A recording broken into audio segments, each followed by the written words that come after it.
안녕하십니까, 안 교수의 바깥세상 톡입니다.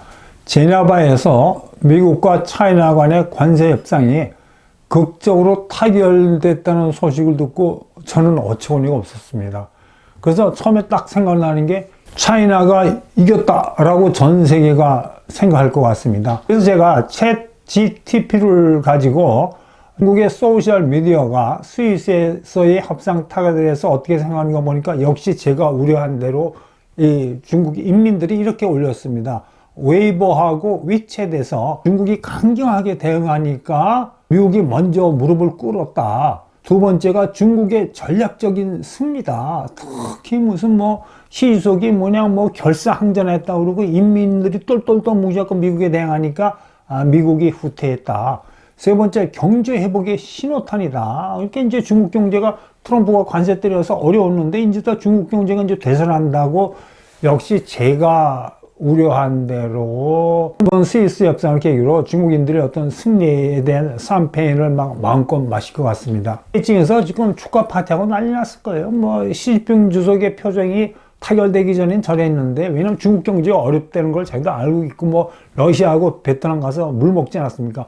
근데 이제 이번에 타결됐다는 소식을 듣고 아주 저렇게 활짝 화색의 도는 베이징의 지도자일 거라고 분명히 지금 한잔하고 있을 겁니다. 자, 근데 이제 미국의 입장에서는 제가 보기엔 이건 미국 역사에서 가장 실패한 창피한 협상입니다. 세상에 저런 협상이 어디 있어요? 여러분 생각해 보세요. 4월 2일 날 관세 전쟁은 미국이 먼저 일으켰어요. 145% 때렸잖아요, 차이나에. 때리고 나서 차이나가 이제 대응법을 강하게 했잖아요.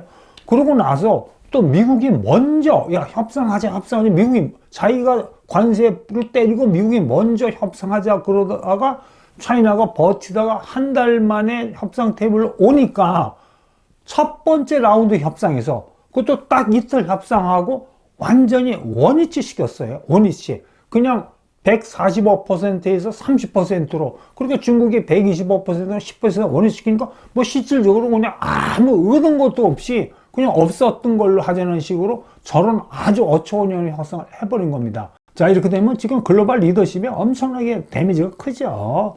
차이나 시진핑 주석은 올라가는 겁니다. 주가가 결사항전에 갖고 승리했다. 그리고 대통령은 정치적으로 굉장히 힘듭니다.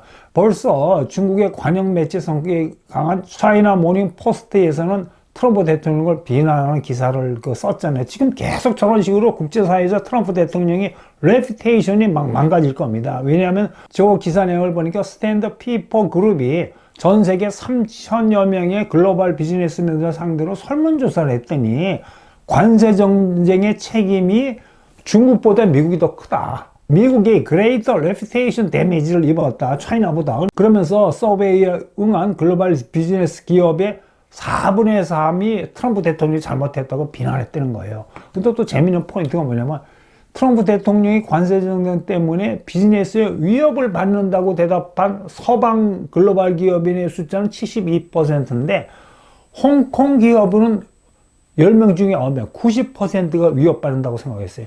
저게 간과하면 안 되는 굉장히 중요한 포인트인데 중국의 기업인이나 홍콩 기업인이 더 괴롭다는 거예요. 그러니까 거꾸로 말하면 제가 바로 전 유튜브에서 말씀드렸지 6개월만 질질질 끌면 중국 경제가 망가질 때는 망가지고 그때 타결해갖고 많은 걸 얻어내면 되는데 지금 진짜 어처구니 없이도 타결해버렸습니다. 자, 그러면 여러분 이제 앞으로 무슨 일이 벌어질까요? 점점 힘들어지죠. 그러면서 앞으로 이제 일본, 한국, 대만, 인도하고 협상하잖아요. 다른 나라 이 협상팀들이 이렇게 보니까 야, 이거 아무것도 아니네. 차이나처럼 버티면 없었던 걸로 훅 내려가네. 그러면서 이제 버티죠. 다른 나라들이. 그리고 90일간 협상하는데 이제 이거 미국 뜻대로 안 돼요. 이 협상이. 그 다음에 어느 나라의 지도자도 위대한 중화적의 굴기를 이제 견제 못 합니다. 그 거칠고 강한 트럼프 대통령이 붙었다가 거의 양손 들고 나온 식으로 원점 회귀했잖아요. 자, 이렇게 되면 무슨 문제가 발생하냐면 중국 인민들 국내 정치적인 기반이 시진핑 주석이 강해지죠. 그렇게 되면 중국 사회를 통제하는 어떤 시 주석의 통제력이 강해지면 중국은 중국 방식으로 계속 나가는 겁니다. 자, 그 다음에 이제 차이나 배싱이 여태까지 동조했던 동맹국들 있지 않습니까? 재팬, 코리아, 대만, 뭐 유럽 이런 나라들은 멈칫하죠. 왜냐하면 차이나를 배싱하면 리더격인 도널드 트럼프 대통령이 쫙 앞으로 돌격 나가야 되는데 이렇게 나가다가 무슨 물망치 비슷하게 뭐 종용원에 비슷하게 뒤로 흐지부지 물러섰잖아요. 그러면 과거처럼 일사불란하게 차이나 배싱하는데 미국을 안 따르려고 그럴 겁니다. 이게 글로벌 리더십이 동의하는 거죠.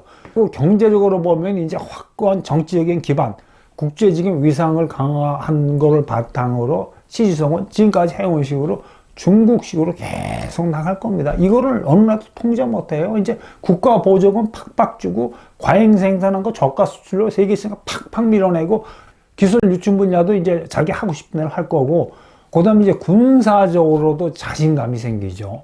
미국을 한번 꺾었거든요. 저거 버티니까 되네. 결사항전이니까 되네. 대만 한번 건드려볼 만하죠. 관세전쟁에서 멈칫하는 식으로 대만을 한번 일을 저지르면 미국이 이렇게 강하게 못 나올 거라 생각하면 대만 2027년에 무력 침공 한번 해볼 만하죠. 단순히 대만뿐만이 아니죠. 하면 되네. 미국 별거 아니네 이겁니다.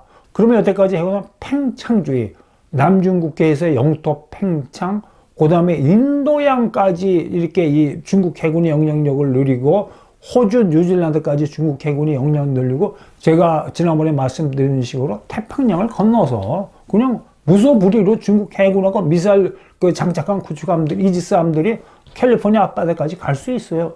그 다음에 이제 국제사회에서도 중국이 추진한 1대1로가 힘을 받고, 미국을 꺾은 차이나, 그 다음에 글로벌 사우스 그러면서 이제 중국이 뭐 브라질, 인도 그래갖고 한번 이렇게 모으려고 그랬는데, 글로벌 사우스 국가들 사이에서도 차이나의 위상이 커지고, 그 다음에 이제 요번에 인도 파키스탄 전쟁에서 일부 외신에 의하면, 중국 비행기를 구입한 파키스탄 공군기가 인도 비행기를 격추했다는 보도가 되는데 이건 사실인지 아닌지 확인은 안 되지만 하여튼 이런 측면에서 이제 무기 수출에도 중국이 힘을 받고 국제사회의 경제적, 군사적 여러 가지 측면에서 영향력이 커지는 겁니다.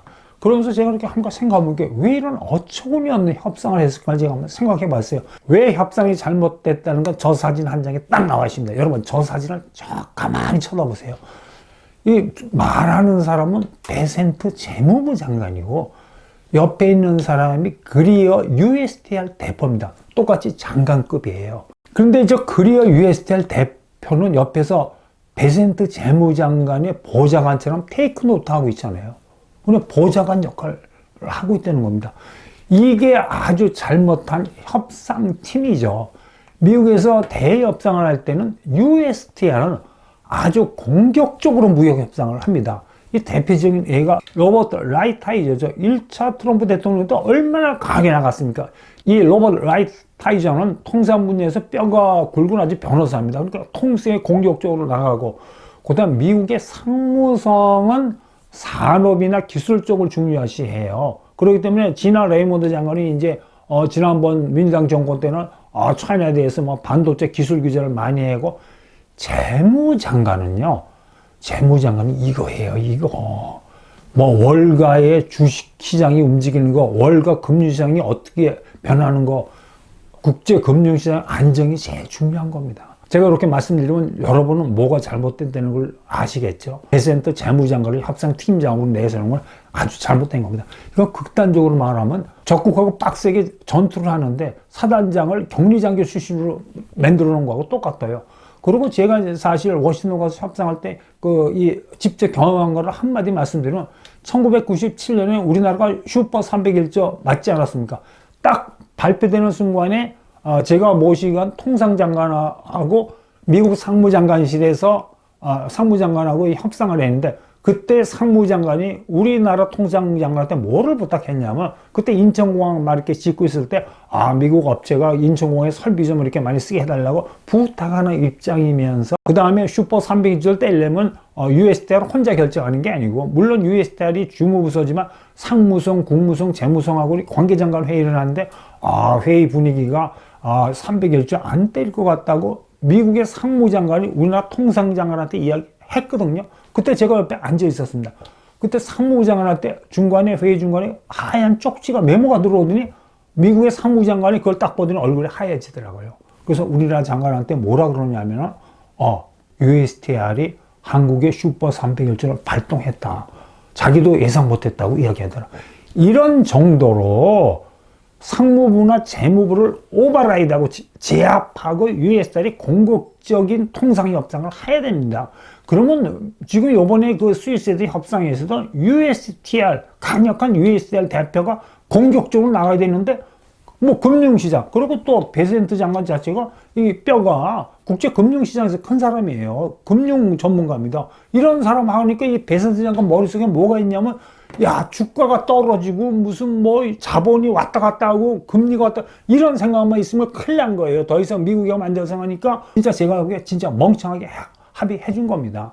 저거 보십시오. 합의해 주고 나니까 주가가 올라가니까 베센트 장관은 자기는 협상에 성공한 거예요. 그리고 제가 이해가 안 되는 게 트럼프 대통령이 왜 저거를 승인해 주는지 모르겠어요. 저런 말도 안 되는 협상안을. 그 다음에 또 이제 외신을 보면, 야, 트럼프 대통령이 저렇게 한 거는 중간 선거에서 이렇게 관세 때리고 나서 너무 이렇게 이 물가가 올라가니까 아메리칸이 등을 돌리니까 선거 전략 차원에서 뭐 이렇게 중간에 뒤로 물러섰다고 합의해 줬다는데, 제가 보기에는 안 그래요. 요번에 이렇게 어처구니 없이 합의해 줌으로 해서 트럼프 대통령의 확고한 지지층인 앵그리 화이트 아메리칸이 많이 돌았습니다. 트럼프 대통령이 이 앵그리 화이트 아메리칸한테 약속한 건 뭐냐면, 차이나가 아메리칸 잡을 훔쳐가니까 여러분들 아메리칸 잡을 보호하기 위해서 차이나한테 관세를 때리겠다 그러지 않습니까? 때리고 한 달 넘는 기간에 진짜로 이 중소기업이나 이렇게 미국의 재래산업 분야에서 하는데 차이나에서 수입하는 가격이 올라가니까 진짜 이런 그 앵그리 화이트 아메리칸이 일하는 중소기업이나 이런 기업에 막 이렇게 뭐 공장이 훌가동하고 좀 이렇게 막 활기를 띈 기미가 있는데 이걸 완전히 싹 없애버렸잖아요. 이 사람들이 돌아서죠. 그래서 월가의 인기나 뭐 글로벌 CEO들의 태도 이런 것도 중요하지만 트럼프 대통령을 확고히 정치적으로 지지해온 지지층이 등 돌린다는 것도 이거 쉽게 생각할 문제가 아닙니다. 그리고 또 뭐 신문에 보면 90일간 그냥 이렇게 관세를 내리고 뭐 이렇게 협상한 결과에 대해서 어떻게 할 수 있다는데, 에이, 바보 같은 협상 전략이죠. 지금 145% 관세를 때리고 중국 경제 어려우니까 쉽게 말하면 레슬링 같은 거 말하면 중국을 이렇게 팔 꺾기 하고 거의 팔을 비틀고 하고 중국이 거의 뭐 항복하기 일부 직전인데 팔 비튼 걸 놔주고 90일간 다시 협상하자 그러면 절대로 중국이 앞으로 이렇게 만만하게 양보 안 해요. 그러면 90일 후에 중국이 양보 안 한다고 다시 관세를 올려? 절대로 관세 못 올립니다. 그러니까 협상의 주도권을 중국한테 뺏긴 거예요. 중국한테 뺏기고 6개월만 협상을 질질 끌면서 이 중국 경제가 후들대는 걸 기다리면은 중국한테서 많은 걸 얻어낼 수 있는데, 진짜 바보같이 협상을 타결시키면 해서 앞으로 여러분하고 저하고 보면 되겠지만 중국이 결코 이제 양보 안 하고 더 거세게 미국에 도전할 것입니다. 오늘은 여기까지 하겠습니다. 여러분 경청해 주셔서 감사합니다. 하시는 모든 일 원더풀 하십시오. 감사합니다.